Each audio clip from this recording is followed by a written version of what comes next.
हाय भैया, सबसे पहले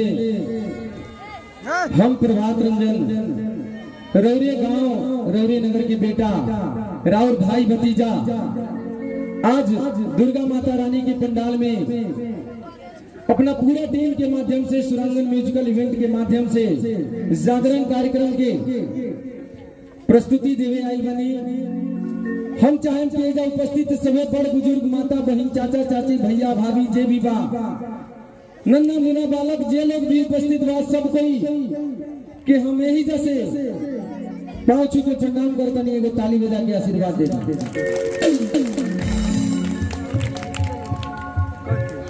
अपना घर के कार्यक्रम बा ऐसे और बड़ा अचानक में एक दिन में कार्यक्रम के अरेंज कर गई बा। धन्यवाद बा, लाख लाख कोटि धन्यवाद बा दुर्गा पूजा नवयुवक समिति डुमरिया के जो लोग के सौजन्य से प्रत्येक वर्ष हम तो एगो बस माध्यम बनेनी, बाकी इस सब कोई के सहयोग से यह मंच पर कुछ गावे बजावे के पूरा टीम के माध्यम मौका मिलेला। बहुत बहुत धन्यवाद है पूरा सुरांगन संगीत इवेंट शो के माध्यम से सभी जो भी नवयुवक टीम के समिति बा दुर्गा पूजा डुमरिया के एक बार हम चाहें कि सब कोई जो भी उपस्थित बा एक बार पूरा नवयुवक लोग खातिर जोरदार ताली बजा दी, जोरदार ताली।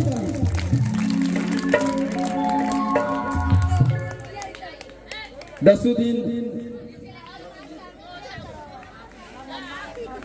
मैया रानी के पूजा अर्चना सुबह से लेके शाम तक हमने के डुमरिया में अनवरत कई वर्ष से चलत आ रहा बा और बड़ा सौभाग्य बा कि आज दसवीं के दिन सभी उपस्थित बा। यूं तो रोज छोट मोट बालक लोग के द्वारा भाई लोग के द्वारा कलाकार लोग के द्वारा कोनो न कोनो कार्यक्रम के माध्यम से लोग के एंटरटेन करे के मौका मिलता, लेकिन आज कुछ खास करे के मौका मिलल। सबसे पहले हम चाहब कि जे भी दुर्गा पूजा समिति डुमरिया के सदस्य बा पूरा कमेटी में जितना लोग भी बा सब कोई एक बार मंच पे आ जाए और ये मंच के उद्घाटन करी जाओ ताकि कार्यक्रम के आगे बढ़ाओ जाओ बिना विलंब कैले। अच्छा ये को बात बताई सबे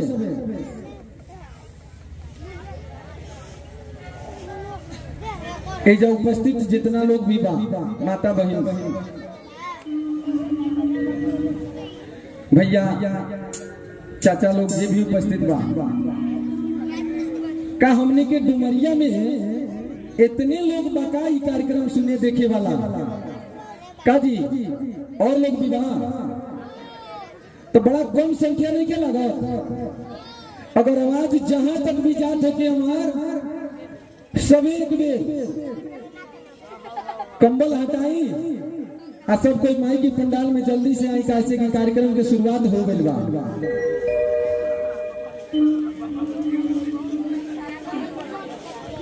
लगातार आरती में काल के आरती कुछ विशेष रहे जौना में चिल्ला देला के बाद थोड़ा सा आवाज लाग गई बा हमरो, बाकी प्रयास रही पूरा टीम के माध्यम से कि अच्छा से रोल को एंटरटेन कर जाए।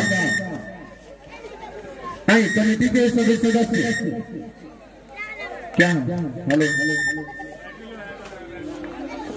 Hello hello hello hello hello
बहुत ही बढ़िया, बहुत ही सुंदर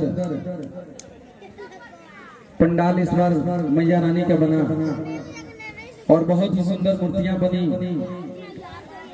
बहुत ही जोश जुनून के साथ ये हमारे, देख लीजिए ये जितने आपको दिख रहे हैं कमेटी के सदस्य सब अंडर, मुझे लगता है 30 है, 30 के नीचे वाले लोग हैं। और ये लोग इतना बेहतर व्यवस्था करके 10 दिन माता का पूजा करते हैं। गर्व होना चाहिए पूरे डुमरिया गांव को, पूरे पंचायत को कि इतने सुंदर तरीके से ये लोग अरेंजमेंट करते हैं हर चीज का। मैं चाहता हूं कि कमेटी के अध्यक्ष और 2-3 लोग सामने आए, बाकी लोग सहयोग में रहेंगे और फीता कटिंग करके और उसके बाद इस कार्यक्रम की शुरुआत किया जाए। जो भी फोटो लेना चाहते हैं फोटो ले लीजिएगा, आ जाइए, एक म्यूजिक बजाइए जी।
और मैं चाहूंगा कि हमारे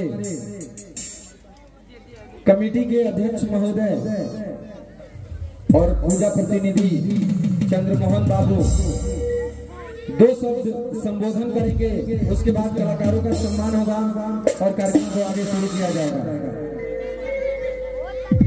जय माता दी। प्रेम से बोलिए दुर्गा मैया की। आज मुझे बहुत गर्व महसूस हो रहा है और बहुत खुशी हो रही है कि आप लोगों के सामने मैं यहाँ पे खड़ा हूँ। आज अगर मैं यहाँ पे हूँ तो सब आप लोगों का आशीर्वाद है।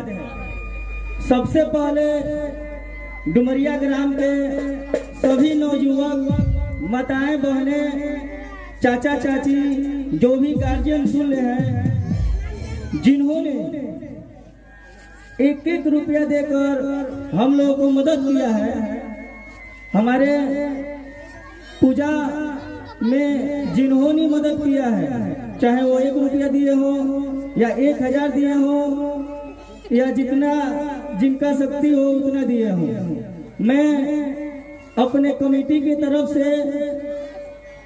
उन सभी को हाथ जोड़ के अभिनंदन करता हूँ।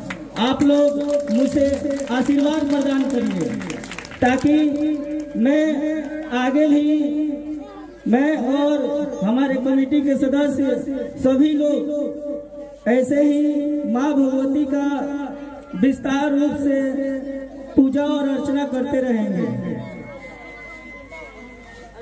हाँ, हेलो। और ये भी मुझे कहना है कि हम लोग बहुत खुश नसीब हैं कि हम लोग डुमरिया ग्राम में हैं, क्योंकि हमारे जो भी हम लोग करते हैं उस काम का सराहना कर देते हैं वो लोग और हम लोगों का मनोबल बढ़ाते हैं। कहीं भी हम लोगों से छोटी भी त्रुटियां होती हैं तो हम लोग को समझाते हैं और मदद करते हैं।